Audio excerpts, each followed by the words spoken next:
الحمد لله رب العالمين والصلاة والسلام على سيد الأولين والآخرين نبي الأنبياء والمرسلين وعلى آله وأصحابه ومن تبعهم بإحسان إلى يوم الدين أما بعد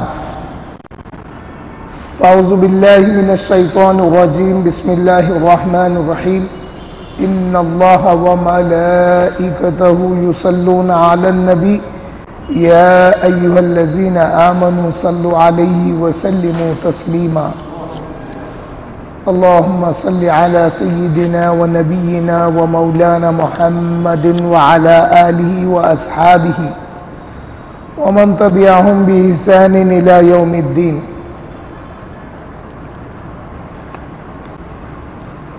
حاضرین و سامعین، الحمدللہ ہم مشکات المصابیح سے حضور اکرم صلی اللہ علیہ وسلم کے فضائل کا بیان سن رہے ہیں. آج کی پہلی حدیث شریف ہے.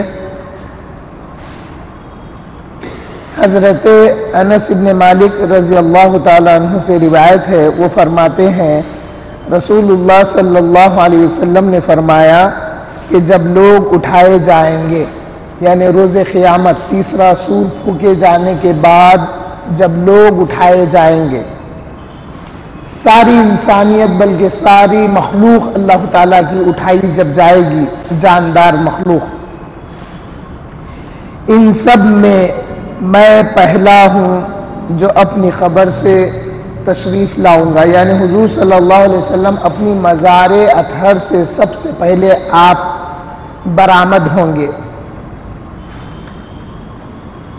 اور جب لوگ وفد بنیں گے تو میں پیش رو ہوں گا. روز قیامت جب لوگوں کا وفد بنے گا تو حضور صلی اللہ علیہ وسلم آگے رہیں گے، اور لوگ جب خاموش ہوں گے تو میں ان کا خطیب ہوں گا.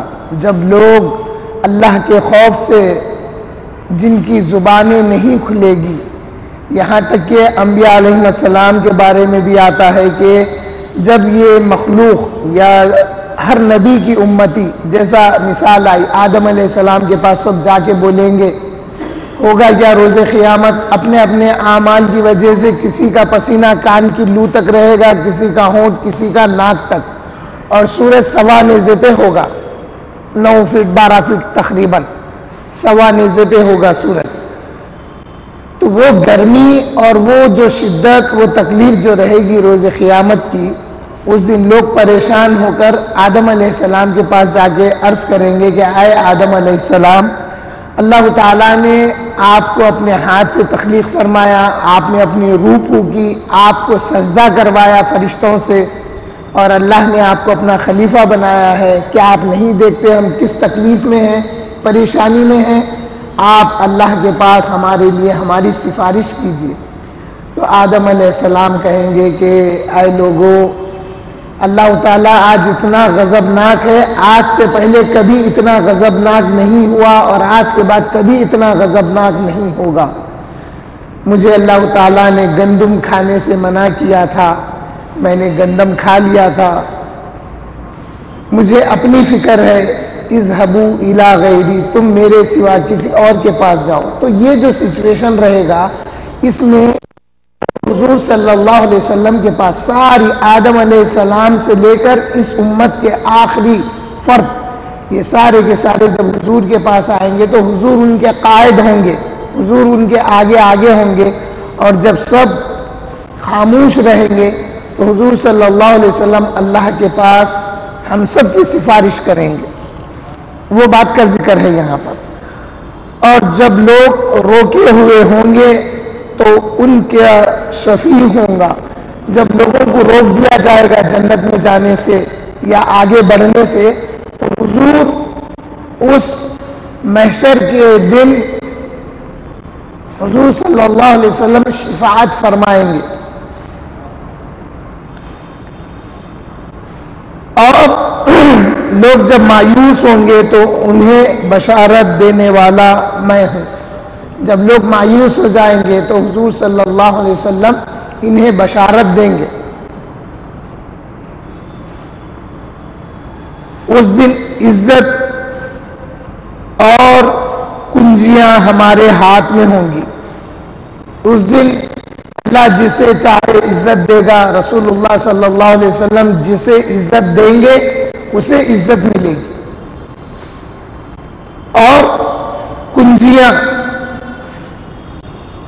یہاں پر والمفاتح یومئذ بیدی آیا ہے، اور کنجیاں میرے ہاتھ میں ہوں گی، ہر قسم کی کنجی، یعنی عزت ہے تو اس کی کنجی بھی حضور کے پاس ہے، جنت ہے تو اس کے درجات کی کنجی بھی حضور کے پاس ہے، جو بھی کنجیاں مراد ہو اللہ اس کے رسول کی۔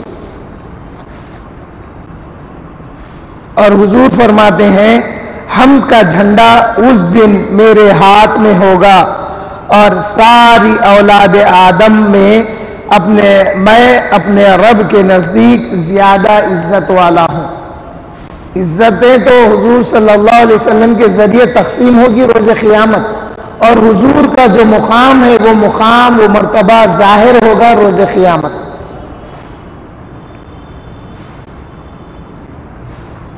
یہ عبد الوہاب نجدی کا گروہ اور عبد الوہاب نجدی، ان لوگوں کا یہ اعتقاد، یہ عقیدہ، بگڑا ہوا عقیدہ جو امت میں پھیلا دیے لوگاں، قرآن کی آیتیں پڑھ کر دھوکا دیے، الا ان اکرمکم عند اللہ اتقاکم، آگاہ ہو جاؤ، تم میں بزرگ والا، بزرگ ترین، تم میں عزت والا وہ ہے اللہ کے پاس جو تقوی والا ہے۔ ارے جب ایک عام بندہ تقوی اختیار کرتا تو اس کو عزت مل رہی، تو پھر حضور صلی اللہ علیہ وسلم کا کیا مقام ہے؟ حضور سے تو ساری مخلوق ہے، ساری کائنات حضور سے ہے، تو پھر حضور کا کیا مقام ہے؟ وہ مقام روز قیامت دکھے گا۔ اس لیے یہ لوگ وسیلے کے منکر، یہ لوگ حضور کی شفاعت کے منکر، یہ لوگ حضور کی عزتیں ان کو برداشت نہیں ہوتی۔ حضور فرما رہے ہیں کہ روز قیامت اللہ کے حمد کا جھنڈا میرے ہاتھ میں ہوگا، اور ساری اولاد آدم میں اپنے رب کے نزدیک سب سے زیادہ عزت والا میں،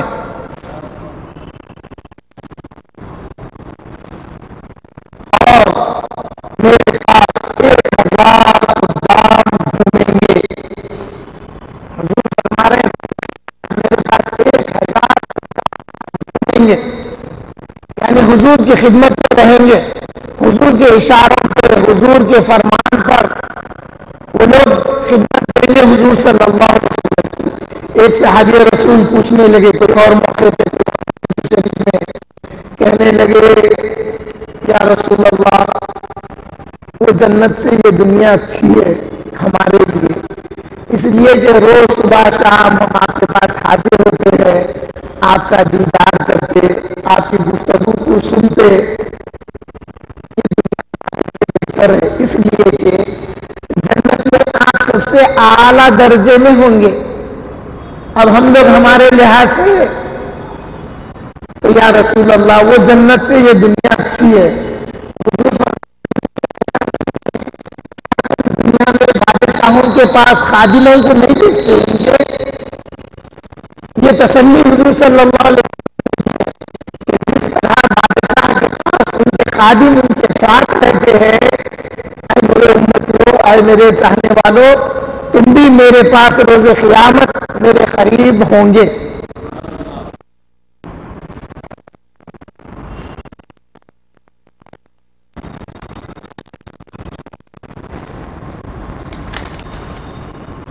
حضرت ابو ہریرہ رضی اللہ تعالیٰ عنہ سے روایت ہے، وہ نبی اکرم صلی اللہ علیہ وسلم سے روایت، اور حضور صلی اللہ علیہ وسلم نے فرمایا اللہ سے میرے لیے وسیلہ مانگو، اللہ سے میرے لیے وسیلہ مانگو۔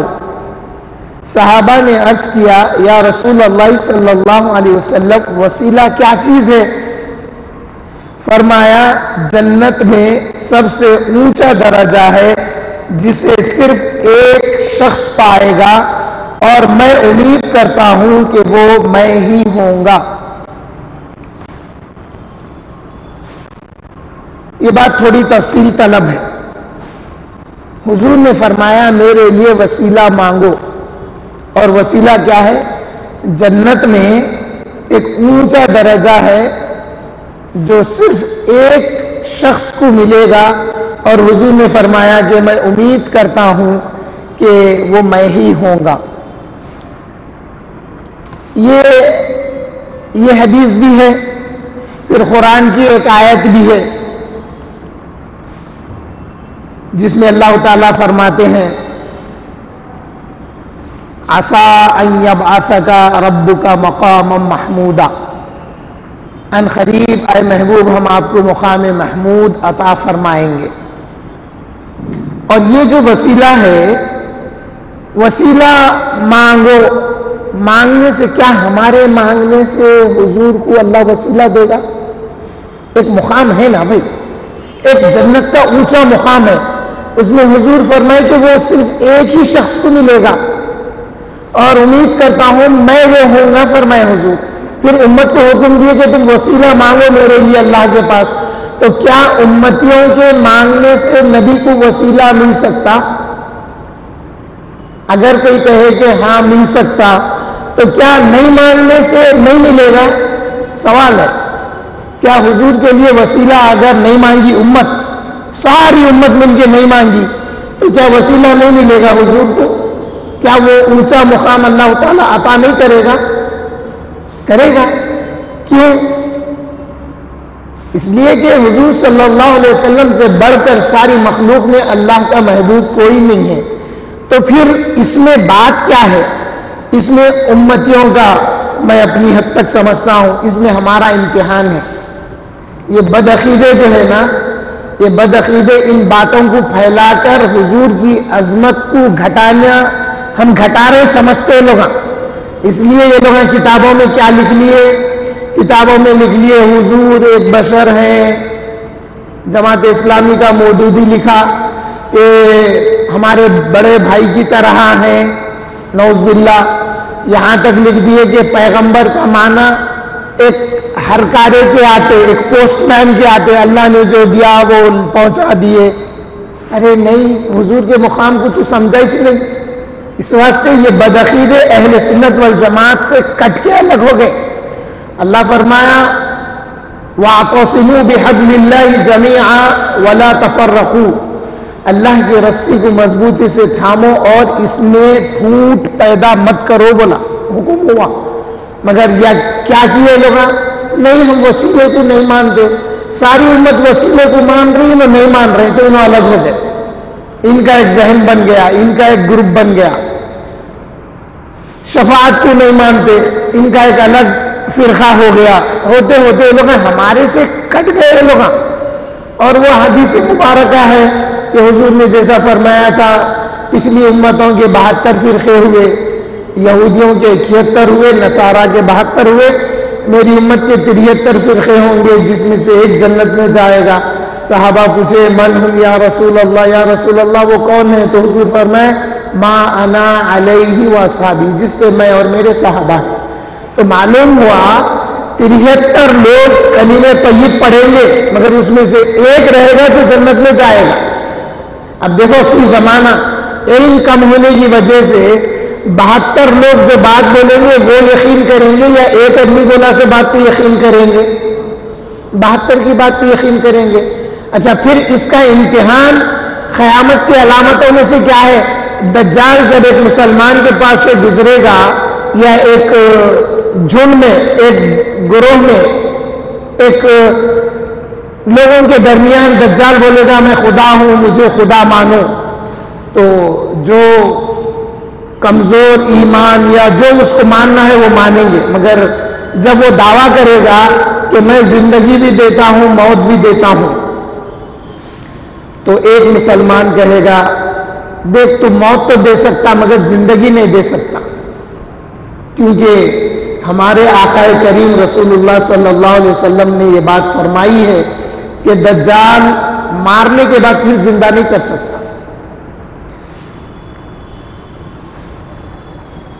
اس شخص کو بلایا، انہیں مارا،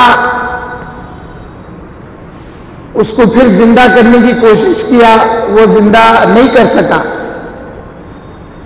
تو یہ چیزیں علامتیں ہیں. لوگ اس ٹائم دجال کو خدا سمجھیں گے جس کے سیدھے ہاتھ میں حضور فرمائے بظاہر جنت ہوگی، مگر اے ایمان والو وہ دراصل جہنم ہے.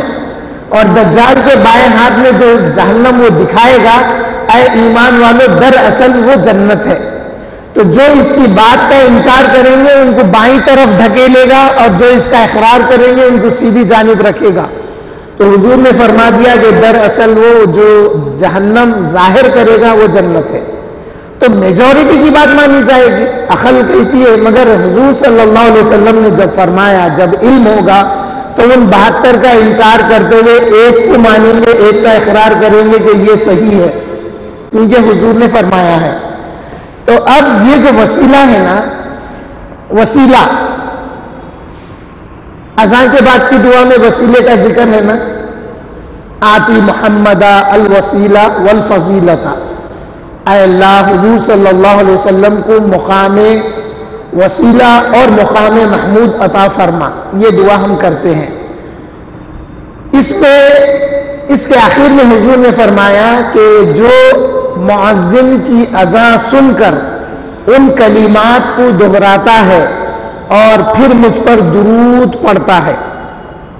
بعض مساجد میں دیکھو آپ، حضور کا حکم ہے اذان کے بعد درود پڑھنا، ہم لوگ لاپرواہی کرتے، اذان کے بعد کی دعا پڑھتے. اور بعض مسجدوں کا تو یہ حال ہے اذان سے پہلے بڑی آواز سے درود پڑھ رہے، اذان کے بعد نہیں پڑھ رہے. ارے اذان کے بعد حکم ہے، اذان کے بعد حضور صلی اللہ علیہ وسلم نے حکم دیا اذان کے الفاظ کو دہراؤ پھر مجھ پر درود پڑھو فرمائے. ہم لوگ یہ چھوڑ دے رہے ہیں، وہ پکڑ لیے، جو ثابت ہے اس پہ اہتمام نہیں ہے. حضور فرمائے کہ اذان کے کلمات سنو، اس کا جواب دو اور پھر درود پڑھو، پھر دعا کرو. اللہم رب هذه الدعوة التامة والصلاة القائمة آتی محمد الوسیلہ والفضیلہ وبعث مقاما محمودا الذی وعدتہ انک لا تخلف المیعاد. یہ دعا پڑھنے کے بعد حضور فرمائے کہ وجبت لہ الشفاعہ، فرمائے کہ اس کے لیے میری شفاعت واجب ہو گئی. بولے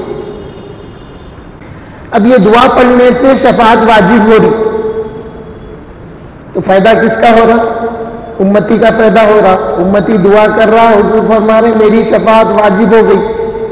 تو یہ جو اذان کے بعد کی دعا ہے جس میں وسیلے کا ذکر ہے، وہ بظاہر لگ رہا کہ ہم وسیلے کی دعا رسول اللہ کے لیے اللہ کے پاس کر رہے ہیں، مگر اس کا ریٹرن کیا مل رہا ہمارے کہ حضور فرما رہے ہیں کہ میری شفاعت اس کے لیے واجب ہو گئی، یعنی میری شفاعت ضرور اس کو ملے گی. تو پھر کیسا شفاعت ملنے کے لیے کیا ہونا؟ خاتمہ بالخیر ہونا نا. روز قیامت مسلمان رہیں گے تو شفاعت ملے گی. کیا مسلمانوں کے علاوہ کسی کو شفاعت ہے؟ کیا کفار کو، مشرکین کو، یہود و نصارہ کو حضور کی شفاعت پہنچے گی؟ نہیں پہنچے گی. شفاعت تو حضور فرمائے شفاعتی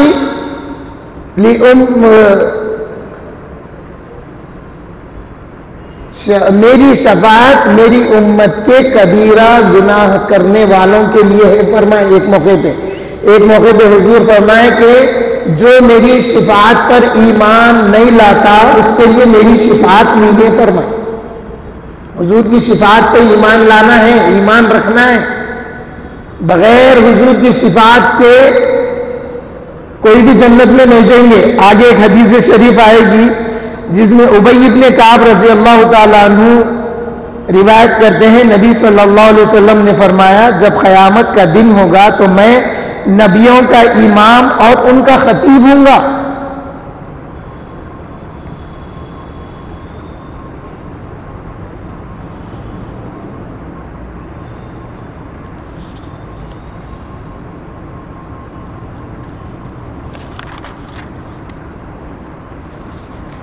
اور ایک جگہ حضور نے فرمایا کہ میں روز قیامت نبیوں کی شفاعت کرنے والا ہوں گا. حضور صلی اللہ علیہ وسلم روز قیامت نبیوں کی بھی شفاعت فرمائیں گے. تو معلوم یہ ہوا یہ جو وسیلہ ہے، یہ وسیلہ جو ہم مانگتے ہیں، تو اس کا ریٹرن ہم کو اللہ تعالیٰ کے حبیب نے بشارت دی، خوشخبری سنائی کہ میری شفاعت واجب ہوگی۔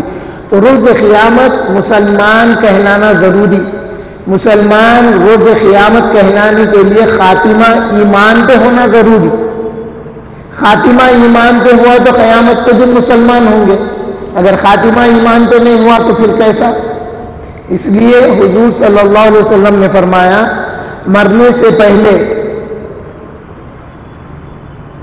جو کلمہ لا الہ الا اللہ پڑھے گا دخل الجنہ، جس کے زبان سے مرنے سے پہلے لا الہ الا اللہ نکلے گا وہ جنت میں جائے گا۔ جنت میں کون جائے گا؟ جو ایمان والا ہوگا، جو مسلمان ہوگا۔ تو خاتمہ ایمان پہ ہونا ضروری ہے، اور خاتمہ ایمان پہ ہونے کا یقین اس بات سے ہوتا ہے کہ ہر اذان کے بعد درود پڑھ کے دعا کرنے سے خاتمہ ایمان پہ ہوتا ہے۔ خاتمہ ایمان پہ ہوگا، مسلمان اٹھیں گے روز قیامت اور حضور کی شفاعت ملے گی۔ سمجھ میں آیا سیکوینس؟ خالی دعا کر لے کہ ہم دعا کر لیے مت سمجھو، یہ یقین رکھو کہ یہ دعا کرنے سے میرا خاتمہ ایمان پہ ہوگا، اس لیے کہ حضور نے فرمایا کہ حضور کی شفاعت واجب ہو گئی۔ تو حضور کی شفاعت جب واجب ہو گئی تو روز قیامت میں مسلمان اٹھوں گا۔ میں مسلمان اٹھنے کے لیے مسلمان مرنا ضروری ہے، اور میں یہ دعا پڑھ کے یقین رکھتا ہوں کہ اللہ تعالیٰ مجھے ایمان کی موت عطا کرے گا۔ یہ ہے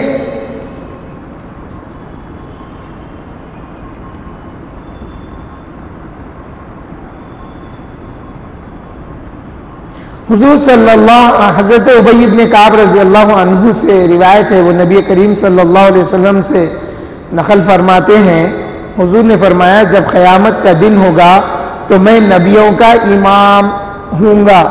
اس لیے ہم حضور کو کیا کہتے ہیں؟ امام الانبیاء والمرسلین۔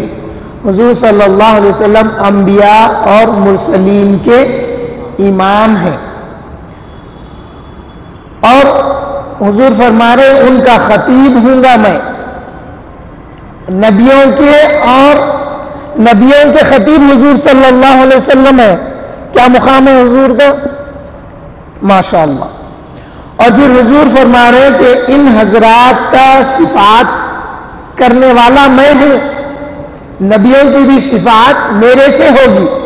اور حضور فرما رہے میں اس بات پہ فخر نہیں کرتا، میں فخر نہیں کرتا۔ اب یہاں پہ بات سمجھنے کی یہ ہے، فخر کب کیا جاتا؟ فخر اس وقت کیا جاتا جب اس کا مد مقابل کوئی ہمسر ہو۔ ایک شخص ہے، وہ شخص فخر کب کرتا؟ جب اس کا مد مقابل کوئی شخص ہو جو اس کے برابر کا ہے، تو دونوں میں فخر ہوتا، میرے پاس یہ، میرے پاس وہ، تو ایسا میں ایسا۔ مگر حضور فرما رہے ہیں کہ غیر فخری، میں فخر نہیں کرتا۔ تو معلوم یہ ہوا یا رسول اللہ آپ جیسا کوئی نہیں ہے، یا رسول اللہ آپ جیسا کوئی نہیں ہے، اس لیے وہ فخر اس لیے۔ اے لوگوں یہ مت سمجھو کہ میں فخر کر رہا ہوں، نہیں، حضور صلی اللہ علیہ وسلم جیسا نبیوں میں کوئی نہیں ہے، اس لیے وہاں پر فخر اس لیے۔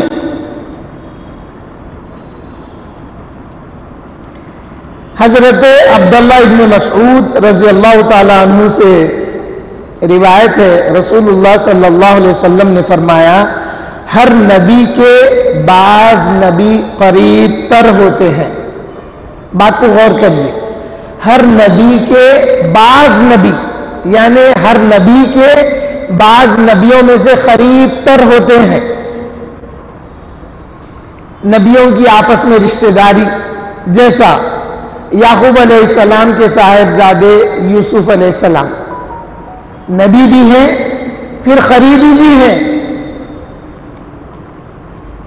اور میرے قریبی میرے والد، حضور فرما رہے ہیں میرے قریبی میرے والد رب کے خلیل ہیں، حضرت ابراہیم علیہ السلام۔ حضور فرما رہے ہیں کہ میرے والد ابراہیم علیہ السلام رب کے خلیل ہیں۔ نبی نبی سے قریب ہوتا، یہاں پر میرے والد کا وہ مقام ہے کہ وہ اللہ کے قریب ہے، اللہ کے دوست ہیں، اس لیے انہیں خلیل اللہ کہا جاتا اور انہیں خلیل الرحمن کہا جاتا، اور حضرت ابراہیم علیہ السلام کو ابو الانبیاء بھی کہا جاتا ہے۔ پھر حضور صلی اللہ علیہ وسلم نے اس آیت کی تلاوت فرمایا۔ کون سی آیت؟ ان اول الناس بابراہیم للذین اتبعوہ وَهَذَا النَّبِيُّ وَالَّذِينَ آمَنُوا وَاللَّهُ وَلِيُّ الْمُؤْمِنِينَ، بے شک لوگوں میں سے یہ ابراہیم کے قریب وہ ہیں لِلَّذِينَ اتَّبَعُوهُ، جو اس ابراہیم کی پیروی کرے، اور یہ نبی یعنی حضور صلی اللہ علیہ وسلم، اور جو ان کے ساتھ ایمان لائے۔ نہ صرف حضور صلی اللہ علیہ وسلم ابراہیم علیہ السلام کے قریب ہیں، بلکہ حضور کے امتی جو حضور کی اتباع کرتے ہیں وہ بھی ابراہیم علیہ السلام کے قریب ہیں۔ اور اللہ تعالیٰ فرما رہے ہیں واللہ ولی المومنین، اور بے شک اللہ تعالیٰ مومنین کا دوست ہے۔ وہاں پر ابراہیم علیہ السلام کو اپنا دوست بنایا تو حضرت ابراہیم کا اللہ کے دوست ہونے کا ذکر حضور نے فرمایا، تو پھر اللہ فرمائے کہ ابراہیم کے قریب یہ نبی محمد بھی ہے جنہوں نے ابراہیم کی اتباع کی، اور پھر امت کو نہیں چھوڑا، اللہ نے امت کو بھی حضور کے ساتھ شامل ملا کے فرمایا کہ یہ نبی جو محمد صلی اللہ علیہ وسلم ہے اور ان کی امت جو ہے وہ بھی ابراہیم کے قریب ہے۔ اور میں جب اللہ کا ذکر ہے تو اللہ فرمایا واللہ ولی المومنین، اور اللہ تعالیٰ مومنین کا دوست ہے۔ یہاں پر کیونکہ ابراہیم علیہ السلام کے لیے اولا کا لفظ آیا تو یہاں پہ ولی کا معنی دوست لیں گے، مددگار کا نہیں لیں گے۔ ولی کے قرآن کریم میں تقریباً 12 معنی، ایک لفظ ولی کا الگ الگ جگہ پر جب آیا تو اس کا معنی الگ الگ آیا ہے، اس سے مراد الگ لی گئی ہے، ایک ہی معنی سب کے لیے اپلیکیبل نہیں ہوتا۔ تو ولی کے کئی معنی ہیں جس میں سے اللہ تعالیٰ اس آیت میں فرما رہے ہیں واللہ ولی المومنین، اور اللہ تعالیٰ مومنوں کا دوست ہے۔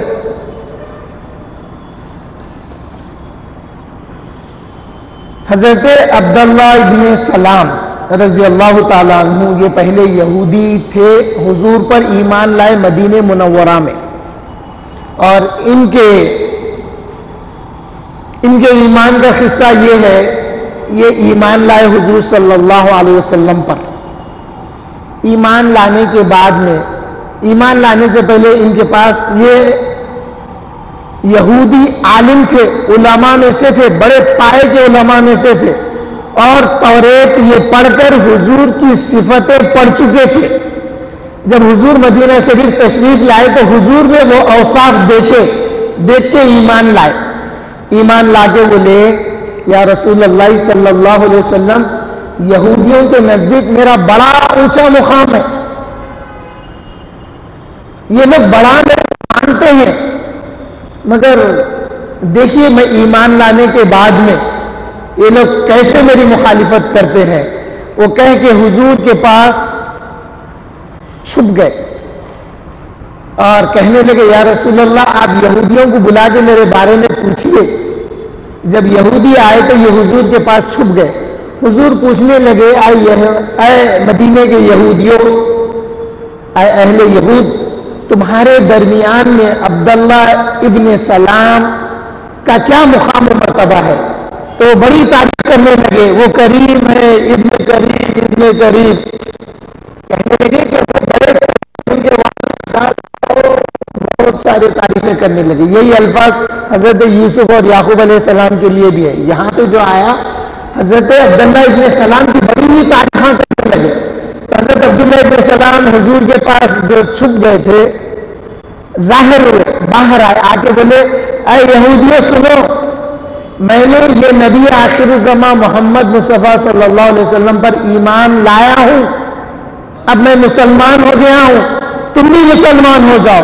تو جتنے تعریف کے الفاظ کہے تھے نا وہی الفاظ برائی کے کہہ کے وہ لوگ وہاں سے چلے گئے۔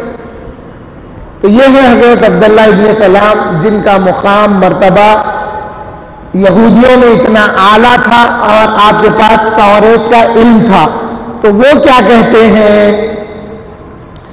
حضرت عبداللہ ابن سلام فرماتے ہیں کہ توریت میں حضور حضرت محمد مصطفیٰ صلی اللہ علیہ وسلم کی صفت مذکور ہے، ذکر ہے توریت میں، حضور کی صفت کا توریت میں ذکر ہے، اور حضرت عیسیٰ ابن مریم حضور اکرم صلی اللہ علیہ وسلم کے ساتھ دفن کیے جائیں گے۔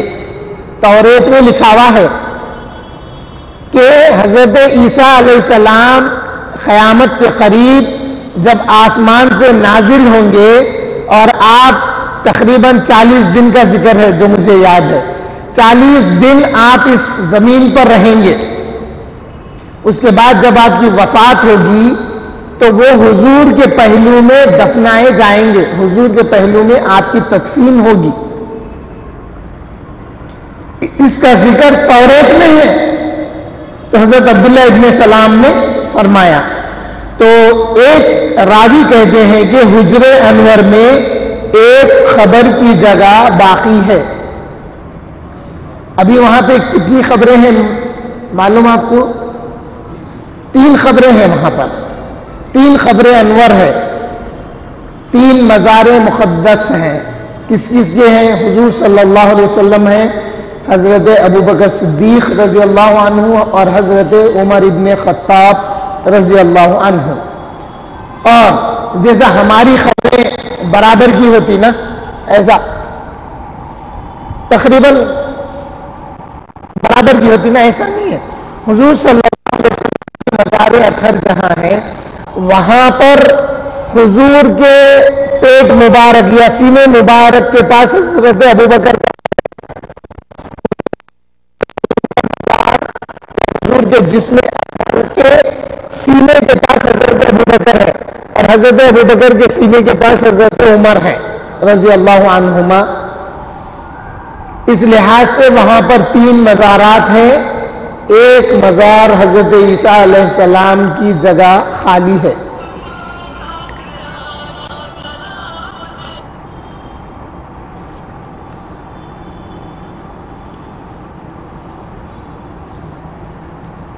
حضرت عبداللہ ابن عباس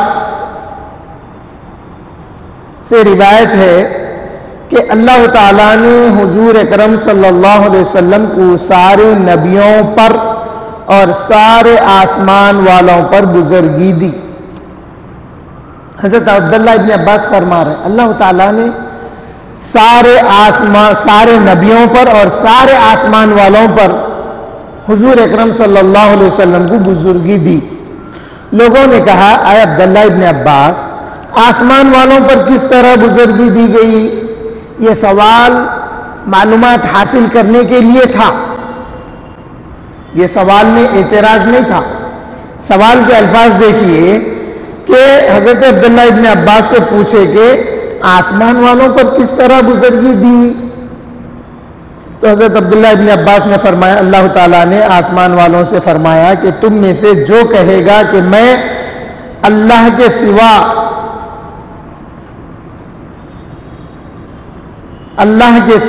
معبود ہوں، یعنی کوئی گواہی دے گا کہ اللہ کے سوا بھی کوئی ہے، تو یہ وہی ہوگا جسے میں دوزخ کی سزا دوں گا۔ اللہ تعالیٰ فرما رہے ہیں کہ آسمان والوں میں اللہ نے یہ اعلان فرمایا ہے کہ سوائے اللہ کے کسی کو معبود نہ مانے۔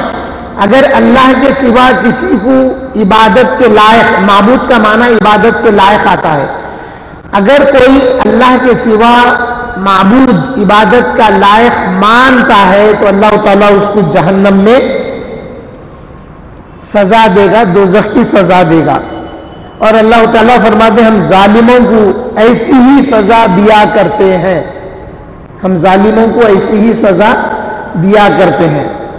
اور اللہ تعالیٰ نے حضور اکرم صلی اللہ علیہ وسلم کے لیے فرمایا ہم نے آپ کے لیے روشن فتح عطا کی ہے، اے محبوب ہم نے آپ کو ایک روشن فتح عطا کی ہے کہ آپ کے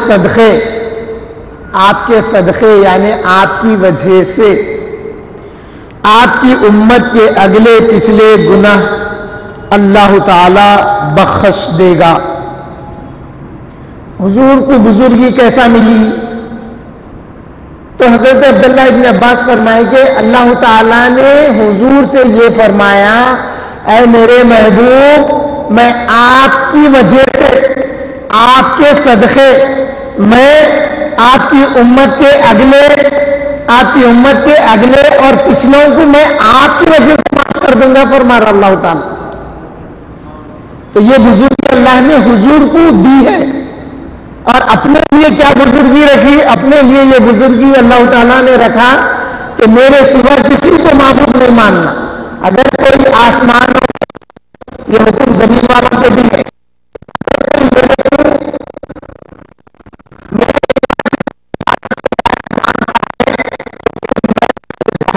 سزا دوں گا، اور ہم ظالموں کو ایسے ہی کرتے ہیں۔ تو حضور کے لیے کیا ہے کہ حضور کی وجہ سے اللہ تعالیٰ نے امت کے اگلے اور پچھلوں کے گناہ بخش دیے ہیں۔ یہ جو ترجمہ ہے نا، یہ ترجمہ امام خازن تفسیر خازن میں یہ جو آیت ہے اِنَّا فَتَحْنَا لَكَ فَتْحًا مُبِينًا لِيَغْفِرَكَ اللَّهُ مَا تَقَدَّمَ مِن ذَنبِكَ وَمَا تَأَخَّرَ، یہ آیت کے ترجمے میں امام خازن نے اس کا ترجمہ روایت سے یہی کیا کہ حضور صلی اللہ علیہ وسلم کی وجہ سے اگلے اور پچھلوں کے گناہ اللہ معاف کر دے گا۔ اب اس میں اگلے کون ہیں، پچھلے کون ہیں؟ تو انہوں نے صاف یہ لکھا ہے کہ اگلے سے مراد حضرت آدم اور حضرت حوا کی لغزشوں کو اللہ معاف کرے گا، اور پچھلوں سے مراد آنے والی امت کے جو گناہ ہوں گے وہ حضور کی وجہ سے اللہ معاف کر دے گا۔ اب یہاں پہ اس کا ترجمہ پڑھ کے لوگوں کو بھٹکاتے پھرے، لوگوں میں کنفیوژن پیدا کیے کہ دیکھو اللہ تعالیٰ حضور کے اگلے پچھلے خطاؤں کو معاف کیا۔ بعض دفعہ کیا ہوتا، امت کی تربیت کے لیے کہا جاتا ہے، امت کی تربیت کے لیے۔ اب ایک مثال ہے، حضور صلی اللہ علیہ وسلم نفل نمازیں، راتوں کی عبادتیں اتنی کثرت سے کیا کرتے تھے کہ آپ کے خدمان مبارک متورم ہو جاتے تھے، آپ کے پائے مبارک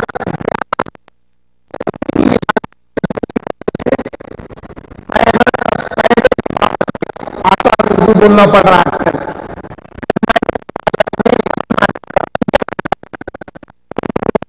عائشہ صدیقہ رضی اللہ تعالی عنہا جب وہ منظر دیکھے تو عرض گزار ہوئی، یا رسول اللہ صلی اللہ علیہ وسلم، اللہ تعالیٰ نے قرآن کریم میں واضح طور پر فرما دیا ہے کہ آپ کے اللہ نے اگلے اور پچھلے خطاؤں کو معاف کر دیا۔ اس سے معلوم یہ ہوا، یا رسول اللہ آپ اتنی کثرت کی عبادت کر کے آپ کے خدمان مبارک متورم ہو رہے، آپ اتنی مشقت کیوں اٹھا رہے ہیں یا رسول اللہ، جبکہ اللہ نے آپ کے اگلے اور پچھلے خطاؤں کو معاف کر دیا۔ تو اس موقع پہ حضور نے فرمایا تھا کہ آئے عائشہ، کیا میں اللہ کا شکر گزار بندہ نہ ہو جاؤں؟ تو یہاں پہ امت کو تربیت ہے، یہاں پہ امت کو یہ تربیت ہے کہ دیکھو جب حضور صلی اللہ علیہ وسلم وہ اعلیٰ مقام و مرتبے پہ ہونے کے باوجود جب حضور اتنی کثرت سے عبادت کرتے ہیں تو اے امتیوں تم بھی صلاۃ اللیل پڑھا کرو، تہجد کی نماز تم بھی پڑھا کرو، یہ یہاں پہ تربیت ہے۔ اب یہاں پہ کیا ہے، اب ایک سوال ہوا، اس میں بڑی بحث کی ہے علماء نے، خاص کر امام سبکی نے کئی اعتراضات کے جوابات دیے۔ لوگ کہنے لگے کہ یہاں پہ مراد یہ ہے کہ آپ کے اگلے اور پچھلے خطاؤں سے مراد یہ ہے کہ اعلان نبوت کے بعد کے خطا، چھوٹی موٹی لغزشیں۔ تو امام سبکی اس کا جواب دیے۔ امام سبکی فرمائے کہ نبی جب اعلان نبوت فرماتے ہیں تو اللہ تعالیٰ اس نبی کو گناہوں سے معصوم کر دیتا ہے. ان سے نہ چھوٹی خطائیں ہوتی نہ بڑی خطائیں، ان کے پاس خطا لغزش ہوتی نہیں. یہ جواب امام جلال الدین امام سبکی نے دیا. پھر ایک اعتراض ہوا کہ نہیں، اس سے مراد یہ ہے کہ اعلان نبوت سے پہلے کے گناہ یا آپ کی خطائیں. تو امام سبکی فرمائیں کہ اعلان نبوت سے پہلے بھی نہ گناہ نہ خطا نہ لغزش کچھ بھی نہیں تھی، اس لیے کہ جب حضور صلی اللہ علیہ وسلم نے مکے میں نبی ہونے کا اعلان کیا، اعلان نبوت کیا، تو کفار مکہ پوچھے کہ یا محمد صلی اللہ علیہ وسلم، آپ جو نبی ہونے کا دعویٰ کر رہے ہیں اس کی دلیل کیا ہے؟ تو حضور فرمائے تھے کہ اے لوگوں، کیا تم نے نہیں دیکھا میری 40 سالہ زندگی تمہارے درمیان میں گزر گئی ہے، یہی ثبوت ہے کہ میں اللہ کا نبی ہوں. تو معلوم یہ ہوا کہ حضور صلی اللہ علیہ وسلم کے اعلان نبوت سے پہلے اہل مکہ حضور کو امین اور صادق مانتے تھے. تو اعلان نبوت سے پہلے بھی حضور سے کوئی خطا لغزش کے امکان نہیں، اور بعد میں تو اعلان نبوت کے بعد تو وہ چیز ہے ہی نہیں. تو امام سبکی نے بڑا اچھا جواب دیا اور تائید کیے کہ امام خازن نے جو اس آیت کا ترجمہ کیا کہ اے محبوب، ہم نے آپ کو ایک بڑی فتح عطا کی. بڑی فتح عطا کی سے مراد یہاں پر ایک بڑی خوشخبری ہم نے آپ کو دی ہے. اے محبوب، صلح حدیبیہ کے وقت آپ کی امت یہ سمجھی کہ صلح حدیبیہ جو ہوا ہے اس میں ہم جکڑ گئے ہیں، مگر اے محبوب میں آپ کو بشارت دیتا ہوں، یہاں پر انا فتحنا لک فتحا مبینا سے آنے والے سال فتح مکہ آپ کے لیے مکہ جائے گا، یہ خوشخبری تھی. اور جو امتی اپنے آپ کو کمزور سمجھے اس معاہدے کے تحت، ان کے لیے یہ بشارت ہے کہ اے محبوب، میں آپ کی وجہ سے ان کے خطاؤں کو معاف کر دیتا ہوں. یہ بات ہے یہاں پہ، کیونکہ حضرت عمر رضی اللہ تعالیٰ عنہ صلح حدیبیہ جب ہوئی تو حاضر ہو کے عرض کرنے لگے، یا رسول اللہ، کیا ہم ہنستے نہیں ہیں؟ پھر ہم ایسا معاہدہ ان کے ساتھ کیوں کریں، یہ کفار کے ساتھ، یہ مکہ کے لوگوں کے ساتھ؟ حضور صلی اللہ علیہ وسلم خاموشی اختیار کیے، اور پھر حضرت عمر حضرت ابو بکر کے پاس آئے، آ کے عرض کرے، یا ابا بکر صدیق، کیا آپ نے معاہدہ نہیں دیکھا کہ یہ معاہدہ کیسا معاہدہ کیا گیا ہے، یہ ہمارے کو جکڑ دیتا ہے؟ تو حضرت ابو بکر صدیق رضی اللہ تعالیٰ عنہ کچھ دیر کے لیے خاموش ہوئے. اس کے بعد وہی جواب دیا جو حضور نے جواب دیا تھا. اس معاہدے کے کئی پہلو ہیں، مگر ایک پہلو جو میں آپ کو بتانا چاہتا ہوں وہ یہ ہے، صلح حدیبیہ میں یہ بات ڈیسائیڈ ہوئی تھی کہ یا محمد صلی اللہ علیہ وسلم. اور ایک بات، جب صلح حدیبیہ لکھی جا رہی تھی تو حضور صلح لکھا رہے تھے، حضرت علی کرم اللہ وجہہ وہ صلح کو لکھ رہے تھے، یعنی وہ جو ایگریمنٹ تھا، اس ایگریمنٹ کو جب حضور نے ڈکٹیٹ کروایا، بسم اللہ الرحمن الرحیم من محمد رسول اللہ صلی اللہ علیہ وسلم، حضور صلی اللہ علیہ وسلم کے فرمانے پر حضرت علی کرم اللہ وجہہ جب لکھے بسم اللہ الرحمن الرحیم من محمد رسول اللہ صلی اللہ علیہ وسلم، فوری کفار مکہ بول پڑے، یا محمد رک جائیے رک جائیے، آپ اس میں جو لکھا رہے ہیں محمد رسول اللہ، ہم آپ کو اللہ کا رسول نہیں مانتے، اس وجہ سے اتنے جھگڑے ہو رہے ہیں آپ کے ساتھ. اگر ہم آپ کو اللہ کا رسول مانتے ہیں تو بھی جھگڑا آئے گا. آپ محمد رسول اللہ نہیں لکھائیے بلکہ محمد بن عبداللہ. تو حضور فرمائے، یا علی امحو، اے علی وہ محمد رسول اللہ جو لفظ لکھا ہوا ہے اس کو میٹ کے بن عبداللہ کرو. تو حضرت علی عرض گزار ہوئے، یا رسول اللہ، علی کی ضرورت نہیں ہے کہ رسول اللہ کے نام کو لکھا ہوا مٹا کے بن عبداللہ لکھے. حضور صلی اللہ علیہ وسلم کے کہنے پہ حضرت علی کرم اللہ وجہہ نے جو حضور کے نام کے ساتھ رسول اللہ تھا اس کو نہیں مٹایا. پھر حضور صلی اللہ علیہ وسلم نے اپنے دست مبارک سے اس کو میٹا، پھر من محمد بن عبداللہ لکھا گیا تھا.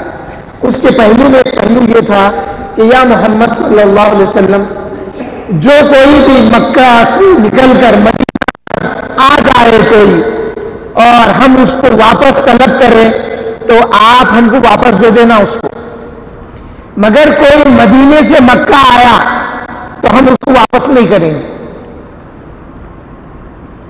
تو یہاں پہ کیا ہوا تھا، دین اسلام کی تبلیغ بڑی آسان ہو گئی تھی۔ مکے سے ایمان لانے والا مدینہ جاتا، انہیں پھر واپس بھی آ جاتا کیونکہ انہیں اہل مکہ میں سے تھا۔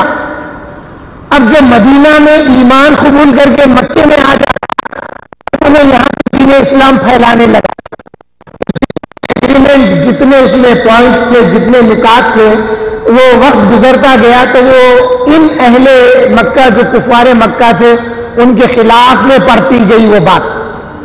جب لوگوں کے سمجھ میں آیا، ارے ہم تو سمجھ رہے تھے کہ وہ جو صلح حدیبیہ ہوئی وہ ہمارے فیور میں ہوئی، نہیں بلکہ وہ ہمارے فیور میں نہیں ہوئی، مخالف میں جا رہی ہے، اور وہ ہینگ کر دیے تھے خانہ کعبہ میں۔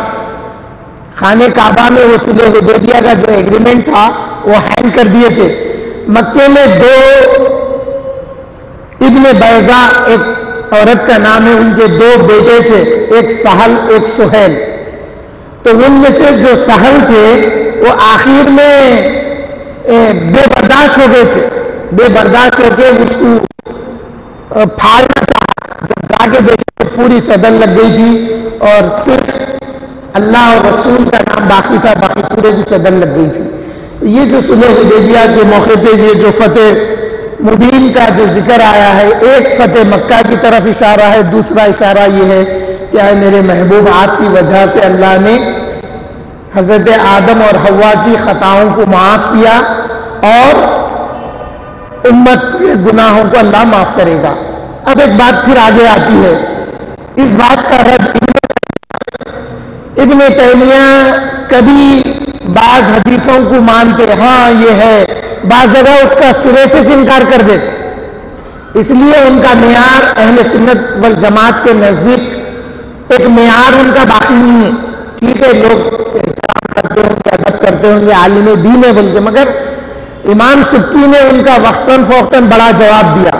تو انہوں ابن تیمیہ جن کی کتاب التوسل والوسیلہ ایک کتاب ہے ان کی، اس کتاب میں امام حاکم نے مستدرک میں ایک روایت کی کہ حضرت آدم علیہ السلام کی اللہ نے جب تخلیق فرمائی، روح جب پھونکی تو آپ نے نگاہیں اٹھا کر جب عرش کی طرف دیکھا تو وہاں پر عرش کے پایوں پر لکھا ہوا تھا لا الہ الا اللہ محمد الرسول اللہ،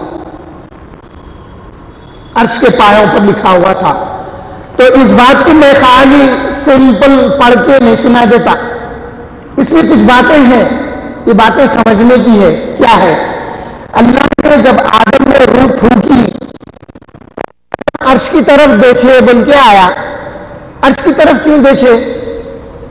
آپ دیکھنا تھا، بائیں جانب دیکھنا تھا، آگے دیکھنا تھا، پیچھے دیکھنا تھا، اوپر کیوں دیکھے؟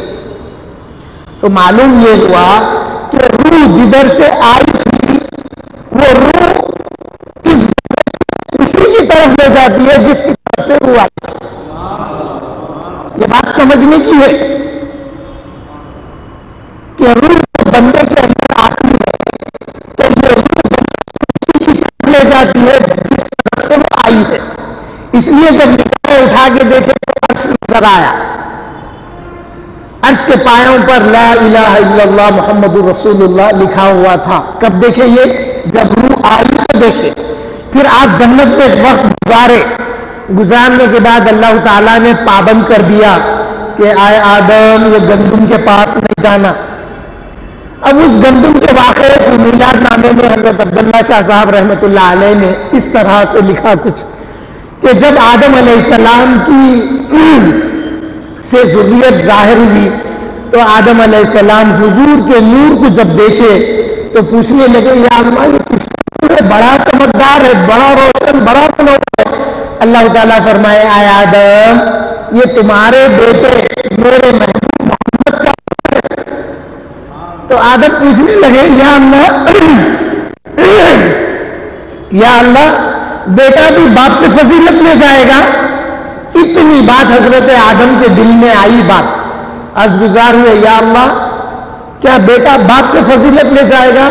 اللہ حکم دیا ہے جبرائیل فوری جاؤ، آدم کے دل میں میرے محبوب کے لیے یہ بات پیدا ہو گئی ہے کہ بیٹا باپ سے فضیلت لے جائے گا. آئے آدم، وہ جو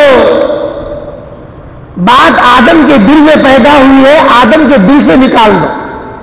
آدم کا دل میرے محبوب کی فضیلت کے معاملے میں سکڑ گیا ہے، وہ جو ہے وہ دل سے نکال دو. جب نکالے تو گندم کی شکل اختیار کیا. آپ گندم دیکھو وہ ایسا رہتا، گندم کی شکل یہ بیچ میں سے ایسی ہوتی ہے. تو حضرت عبداللہ شاہ صاحب فرمائے کہ وہ گندم جو نکالا گیا تھا وہ حضور صلی اللہ علیہ وسلم کے متعلق آدم کے دل میں خیال آیا کہ اللہ بیٹا باپ سے فضیلت لے جائے گا، تو اس گندم کو آدم کو نہیں کھانا اللہ نے فرمایا تھا. تو شیطان بھٹکایا. شیطان بولا اے آدم، اللہ تعالیٰ نے تم کو جو منع کیا نا، اگر وہ گندم تم کھا لیں گے تو اللہ کا اور قرب حاصل ہوگا. تو ابن جوزی، امام ابن جوزی الوفا نے یہ بات کا ذکر کیے کہ سب سے پہلے جس نے جھوٹ بولا وہ شیطان، سب سے پہلے جس نے دھوکہ دیا وہ شیطان. آدم کو دھوکہ دیا کہ وہ گندم کھائے تو اللہ کا قرب حاصل ہوتا. تو آدم علیہ السلام اگر اس گندم کو کھائے ہیں تو اللہ کے مزید قرب حاصل کرنے کے ارادے سے کھائے تھے. کیا آدم سے نافرمانی ہو سکتی تھی؟ نہیں. جس کو اللہ نے خلیفہ منتخب کیا، اپنے ہاتھ سے بنایا. حضور فرمائے خلق اللہ آدم علی صورتہ، فرمائے اللہ نے آدم کو اس کی صورت پہ بنایا. فرمائے اس نقطے کو میں خاص کر ہمارے وکیل صاحب اور سردار کامل صاحب اور ہمارے خیزر صاحب کے لیے بتاتا ہوں. حضور فرمائے کہ اللہ نے آدم کو اس کی صورت پہ پیدا کیا. خلق اللہ آدم علی صورتہ، علی صورتہ، اس کی صورت کا اشارہ ادھر ہے تو پھر آدم کی صورت. اس لیے کہیں پر قرآن میں آنکھ کا ذکر ہے، کہیں پر قرآن میں دست مبارک کا ذکر ہے. وما رمیت اذ رمیت ولکن اللہ رما. اس کا ترجمہ ہم مرادی ترجمہ لیتے ہیں، لفظی ترجمہ لے کے بھٹکتے نہیں، بھٹکاتے نہیں. جہاں پہ مرادی ترجمہ لینا تھا وہاں پہ لفظی ترجمہ لے کے امت کو بھٹکائے. مگر ہم اہل سنت والجماعت ہے.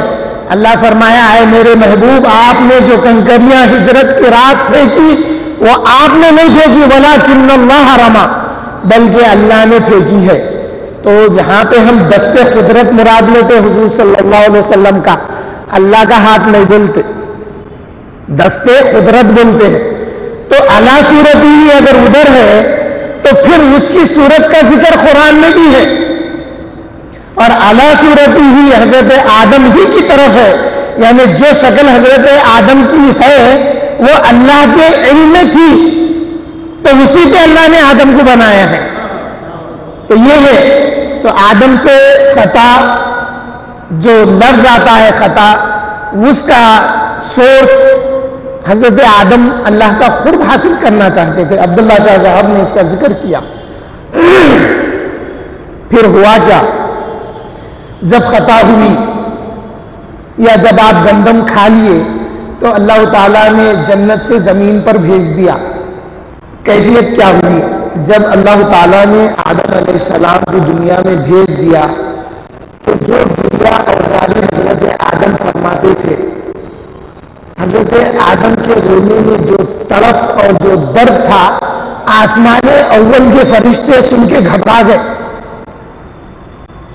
گھبرا کے اللہ کی بارگاہ میں عرض کرے یا اللہ آدم کا رونا ہم سے برداشت نہیں ہو رہا. تو پھر اللہ تعالیٰ نے حضرت آدم کا قد گھٹا کر 7 گز کا کر دیا تھا، ورنہ آپ کا آسمانوں تک یا آپ کی آواز آسمان کے فرشتے سنتے تھے آپ جو روتے تھے آدم علیہ السلام. سوال ہے کہ کوئی بات کی مثال دینی ہے، کوئی بات کو سمجھانا ہے تو اس کی مثل بتانا پڑتا نا۔ اب جیسا ہم ہیں، ہم کوئی فرشتے کو دیکھے نہیں، مگر اگر فرشتے کو سمجھانا ہے تو حضور نے کیسا سمجھایا اپنی امتیوں کو۔ حضور صلی اللہ علیہ وسلم نے جب حضرت ابراہیم علیہ السلام کو امت کو سمجھانا ہے کہ ابراہیم کیسے ہیں، تو حضور ایک موقع پہ فرمائے کہ دیکھو ابراہیم علیہ السلام کی شباہت ایسی ہی ہے جیسی میری شباہت ہے۔ حضور نے فرمایا اے لوگو، تم جیسا مجھے دیکھتے ہو ابراہیم کی شباہت بھی ایسی ہی ہے، یا یہ سمجھنا اپنے لیے ہے کہ ابراہیم کی شبیہ مصطفیٰ ہے یا مصطفیٰ کی شبیہ ابراہیم ہے علیہ السلام۔ حضور نے ایسا سمجھایا ہے۔ تو پھر سوال یہ ہے کہ اللہ کو دیکھنے کی خواہش کیوں نہیں کیے صحابہ کرام؟ خواہش ہونا تھا نا، یا رسول اللہ ہم اللہ کو دیکھنا چاہ رہے ہیں، تو صحابہ نے خواہش کیوں نہیں کی؟ جب حضور کو دیکھ لیے تو پھر صحابہ کو اللہ کو دیکھنے کی خواہش نہیں ہوئی۔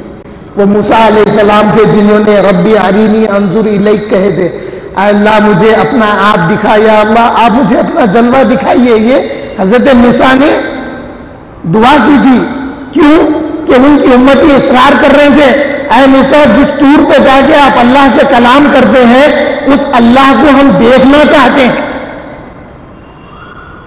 لے کے گئے، اللہ کا حکم آیا اے موسیٰ 40 عبادت گزاروں کو، ایمان والوں کو چن کے میرے پاس آنا۔ آئے وہاں پہ بھی 40 دن عبادت کیے، رات دن روزے رہے۔ اتنا سب کچھ ہونے کے بعد اللہ تعالیٰ فرمایا مجھے راست نہیں دیکھ سکتے، میری ایک تجلی میں پہاڑ پر ڈالوں گا، اس تجلی کو دیکھ لینا گویا مجھے دیکھنے کے برابر ہے۔ تو ایک تجلی پڑی تو سب پورے مر گئے، حضرت موسیٰ علیہ السلام بے ہوش ہو گئے۔ پھر اللہ سے دعا کی، اللہ نے پھر ان کو مروں کو زندہ کیا۔ یہ بڑی تفصیل ہے۔ تو حضور کو دیکھنے کے بعد صحابہ نے اللہ کو دیکھنے کی خواہش نہیں کی۔ کیوں کہ حضور نے بشارت دی تھی من رانی رأى الحق، جس نے مجھے دیکھا اس نے، اس کے 3 تشریحات آئے ہیں۔ پہلی تشریح من رانی رأى الحق، جس نے مجھے دیکھا اس نے حق کو دیکھا، یعنی جس نے مجھے دیکھا۔ آج کے دور میں جس نے حضور کو خواب میں دیکھا اس نے حقیقت میں حضور کو دیکھا، کیونکہ حضور فرمائے فَإِنَّ الشَّيْطَانَ لَا يَتَمَثَّلُ بِي، کیونکہ شیطان میری مثل اختیار نہیں کر سکتا۔ اللہ کی مثل میں شیطان آ سکتا، پیرائے میں پیر کا واقعہ ہے، ٹائم کا میں نہیں جاتا ادھر، مگر حضور کی شبیہ میں شیطان نہیں آتا۔ جس نے حضور کو خواب میں دیکھا اس نے حضور ہی کو دیکھا، یہ حضور نے فرمایا۔ اس لیے امام ابن سیرین جن کی کتاب الرؤیا مشہور ہے، خوابوں کی تعبیر، اس میں انہوں نے کسی نے آگے کہا کہ میں نے حضور کو خواب میں دیکھا۔ انہوں نے پوچھے کیسی شباہت تھی؟ بولے امام حسن کی جیسی تھی۔ تو بولے یقیناً تو نے حضور ہی کو دیکھا۔ تو حضور کو اگر کوئی خواب میں دیکھے تو شباہت اہل بیت سے بھی ہونا۔ جس نے رات حضور کو دیکھا اس نے حضور ہی کو دیکھا۔ بہرحال اب حضور فرمائے من رانی رأى الحق، جس نے مجھے دیکھا اس نے حق کے دیکھے ہوئے کو دیکھا۔ جس نے مجھے دیکھا اس نے اللہ کے دیکھے ہوئے کو دیکھا۔ اللہ کو کس نے دیکھا؟ حضور نے دیکھا۔ اللہ کے دیکھے ہوئے کو دیکھا۔ پھر ایک اس کی تشریح ایک یہ بھی ہے کہ جس نے مجھے دیکھا اس نے اللہ کو دیکھا۔ اب اس کے آگے کچھ بھی نہیں ہے۔ اللہ تعالیٰ سے دعا کرتا ہوں کہ ہمیں بھی یا اللہ اس جلوے میں سے ایک جھلک ہمیں بھی عطا فرما دے، تاکہ اس نور کے طفیل میں ہمارے بجھے ہوئے دل روشن ہو جائیں۔ الہ العالمین رحم فرما، کرم فرما، محمد مصطفیٰ کے واسطے آمین، والحمدللہ رب العالمین۔